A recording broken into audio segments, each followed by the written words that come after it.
Hi guys, quick lang, share ko lang. Medyo nagagandahan po talaga ako dito sa delay pedal ng Zoom G1 X4.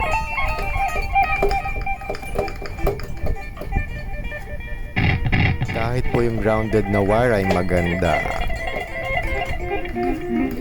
So natsambahan po natin siya habang nagse-settings ng wah pedal or specifically itong Zoom Multi-Effects expression pedal. Actually, ang hinahanap natin ay volume pedal. Tapos, sinubukan lang natin.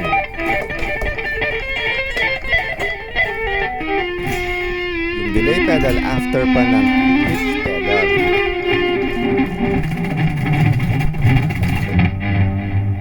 Okay naman, gandang-ganda ako. Sana dalawa yung pedal ng Zoom.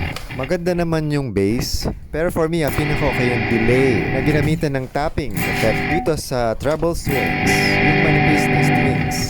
Panalo yung tunog guys, kahit basic lang yung tapping natin. Position 3-4 tapos bar lang yung yung tapping finger. Masarap siya pang practice, hindi lang ng tapping, kundi pati pedaling. With combination na picking.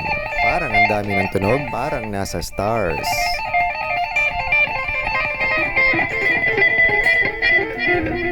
Kahit na hindi ako magaling mag-tapping, yun lang, happy practice!